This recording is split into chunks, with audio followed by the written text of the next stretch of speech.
आकाशवाणी गोरखपुर से प्रादेशिक समाचार।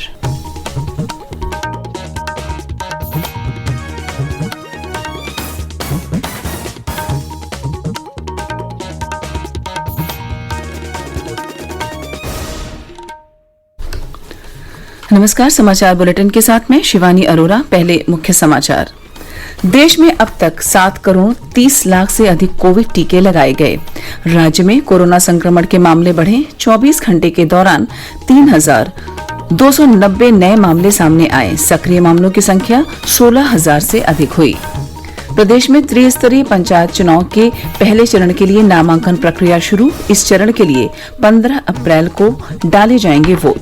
और प्रदेश सरकार द्वारा न्यूनतम समर्थन मूल्य पर गेहूं की खरीद के लिए स्थापित किए गए हैं 6,000 क्रय केंद्र। कोविड मरीजों की संख्या फिर से बढ़ रही है। श्रोताओं से अपील है कि कोई भी कोताही न बरतें। सुरक्षा के सभी उपायों का पालन करें और 45 वर्ष से अधिक आयु के सभी लोग निसंकोच टीका लगवाएं। सुरक्षित रहें और 3 आसान उपायों का पालन करें। मास्क पहनें, 2 गज दूरी है जरूरी, सुरक्षित दूरी बनाए रखें, हाथ और मुंह साफ रखें। अब समाचार विस्तार से। देश में 7 करोड़ 30 लाख 54 हजार से अधिक लोगों को कोविड वैक्सीन की खुराक दी जा चुकी है। केंद्रीय स्वास्थ्य मंत्रालय ने बताया कि पिछले 24 घंटे के दौरान 30,93,000 से अधिक लोगों को वैक्सीन दी गई है। इस बीच देश में कोविड रोगियों के स्वस्थ होने की दर 93.36% हो गई है। पिछले 24 घंटों के दौरान 44,000 से ज्यादा रोगी स्वस्थ हुए हैं। मंत्रालय ने कहा है कि 1 करोड़ 15 लाख से अधिक लोग इस बीमारी से उबर चुके हैं। फिलहाल देश में 6,58,000 से अधिक संक्रमित लोगों का इलाज चल रहा है। यह आंकड़ा कुल संक्रमित मामलों का मात्र 5.32% है। राज्य में कोविड-19 संक्रमण के मामले बढ़ रहे हैं। साथ ही सरकार कोविड संक्रमण को रोकने के लिए पूरी तरह से प्रतिबद्ध है और सभी उपाय किए जा रहे हैं। कोरोना परीक्षण की संख्या बढ़ाई गई है और कोविड अस्पतालों में उपचार सुविधाओं को भी बेहतर बनाया गया है। राज्य में 5,392 कंटेनमेंट जोन है। सभी लोगों से कोविड-19 के प्रोटोकॉल का पालन करने की अपील की गई है। कोविड के लिए टीकाकरण का कार्य दिशा निर्देशों के अनुसार किया जा रहा है। हमारे संवाददाता की एक रिपोर्ट।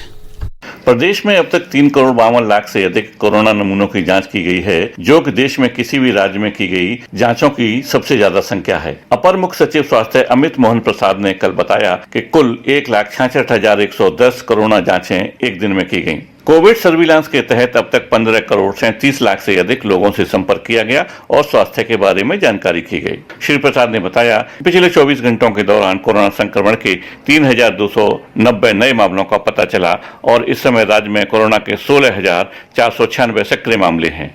स्वास्थ्य विभाग के अनुसार अब तक 53,67,043 लोगों को कोरोना टीका की पहली खुराक और 10,61,184 लोगों को दूसरी खुराक दी गई है। अब तक कुल 64,28,227 टीके लगाए गए हैं। MS यादव, आकाशवाणी समाचार, लखनऊ।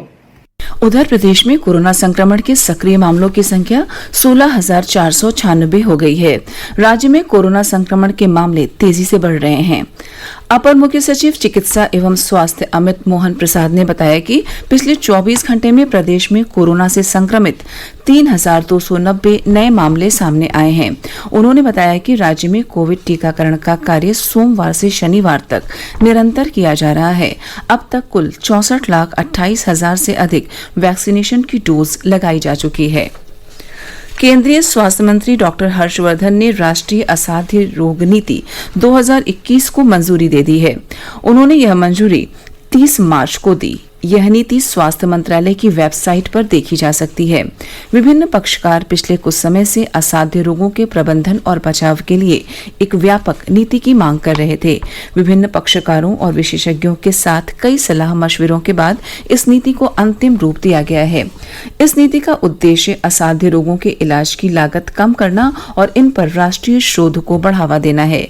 इससे संबंधित दवाइयों का उत्पादन स्थानीय स्तर पर किया जा सकेगा और इलाज में कम लागत आएगी।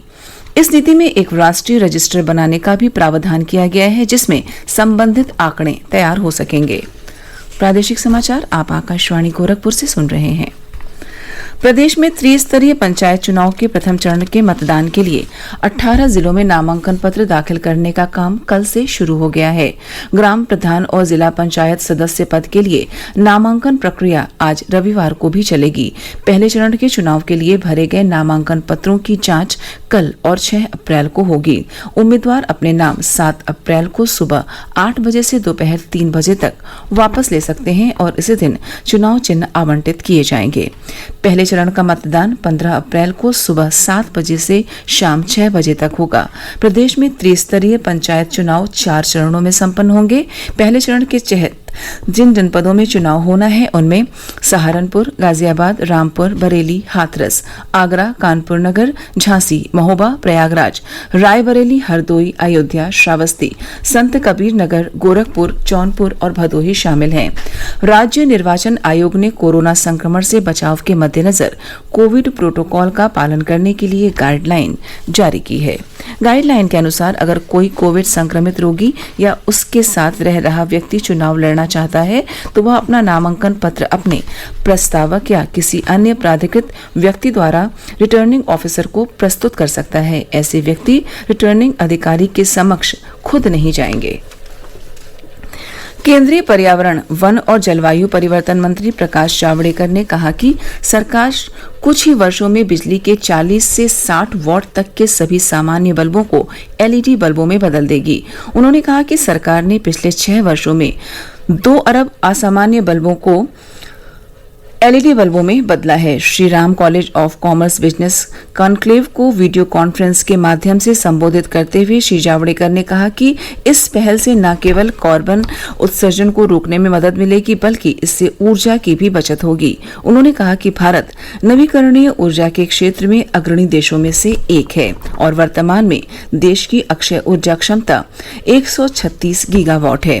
जलवायु परिवर्तन के मुद्दे पर पर्यावरण मंत्री ने कहा कि भारत जलवायु परिवर्तन के लिए जिम्मेदार नहीं है क्योंकि अब तक कुल कार्बन उत्सर्जन में उनका योगदान केवल 3% है, जहां अमेरिका और यूरोप का योगदान 30% और चीन का करीब 20% है।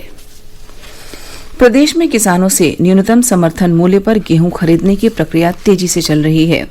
1 अप्रैल से प्रदेश भर में गेहूं की खरीद शुरू हो चुकी है।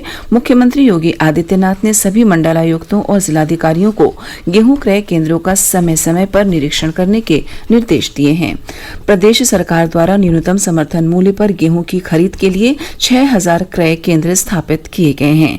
किसानों की सुविधा के लिए इस वर्ष ऑनलाइन टोकन की व्यवस्था की गई है। किसान अपनी सुविधा के अनुसार अपने राजस्व ग्राम से संबद्ध नजदीकी क्रय केंद्रों पर गेहूं बेचने के लिए टोकन ऑनलाइन प्राप्त कर सकते हैं। क्रय केंद्रों पर बिना टोकन के भी किसानों से गेहूं खरीद की व्यवस्था रखी गई है। सप्ताह में 3 दिन लघु और सीमांत किसानों से ही गेहूं की खरीद की जाएगी। मुख्यमंत्री योगी आदित्यनाथ गरीबों और रोगियों की मदद करने में उत्तर प्रदेश के नंबर 1 सीएम बन गए हैं।